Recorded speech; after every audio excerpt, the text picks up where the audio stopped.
Bengaluru metro line ഉദ്ഘാടനം പ്രധാനമന്ത്രി നരേന്ദ്രമോദി നിർവഹിച്ചു. ഒപ്പം ബംഗളൂരുവിലെ വിവിധ പദ്ധതികളുടെ ഉദ്ഘാടനം പ്രധാനമന്ത്രി നിർവഹിക്കും. രാഹുൽ ഗാന്ധിയുടെ വോട്ടർ പട്ടിക ആരോപണങ്ങൾക്ക് മോദി ഈ പരിപാടിയിൽ മറുപടി പറഞ്ഞേക്കാനുള്ള സാധ്യതയുമുണ്ട്. കെ.ബി. ശ്രീധരനാണ് വിവരങ്ങൾ നൽകാനായിട്ടുള്ളത്. ശ്രീധരൻ, വികസനത്തിന്റെ മറ്റൊരു പാത ഉദ്ഘാടനം ചെയ്യപ്പെടുകയാണ്. ഇന്നത്തെ ഉദ്ഘാടന പരിപാടികൾ എങ്ങനെയാണ്? അതിനപ്പുറത്തേക്ക് രാഷ്ട്രീയ മറുപടി, രാഹുലിന് മോദി ഒരു മറുപടി പറയാനുള്ള സാധ്യത അത് എത്രത്തോളമാണ്? അതിനുള്ള വേദികൾ എവിടെയൊക്കെയുണ്ട്?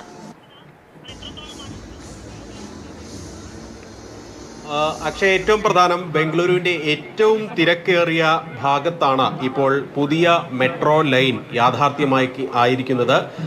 7,160 കോടി രൂപ ചിലവഴിച്ചാണ് യെല്ലോ ലൈൻ, അതായത് തെക്കൻ ബംഗളൂരുവിനെ ബന്ധിപ്പിക്കുന്ന യെല്ലോ ലൈൻ യാഥാർത്ഥ്യമായിരിക്കുന്നത്. അത് പ്രധാനമന്ത്രി ഇപ്പോൾ നാടിന് സമർപ്പിക്കുകയും ചെയ്തു.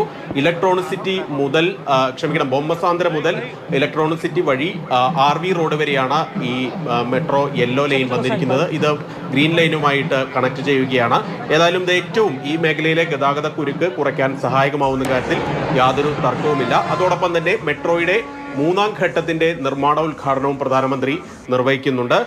മുഖ്യമന്ത്രി സിദ്ധരാമയ്യയും ഉപമുഖ്യമന്ത്രി DK ശിവകുമാറും ഒക്കെ അതിന്റെ കാര്യങ്ങളൊക്കെ പ്രധാനമന്ത്രിയെ ധരിപ്പിക്കുകയും ചെയ്തു. കേന്ദ്ര സംസ്ഥാന പങ്കാളിത്തത്തോടു കൂടിയാണ് ഈ പദ്ധതികളെല്ലാം നടപ്പിലാക്കുന്നത്. ഏതായാലും പ്രധാനമന്ത്രിയുടെ ഒരു പരിപാടി ഇന്ന് നടക്കുന്നുണ്ട്, പൊതുപരിപാടി കൂടി ഉണ്ട്.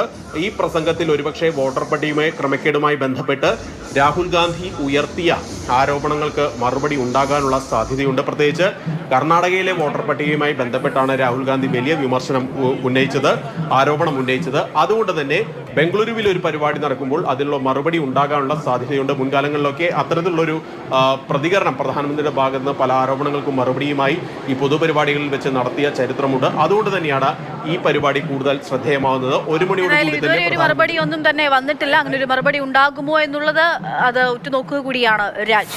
കെ.ബി. ശ്രീധരൻ വിവരങ്ങൾ നൽകിയത്.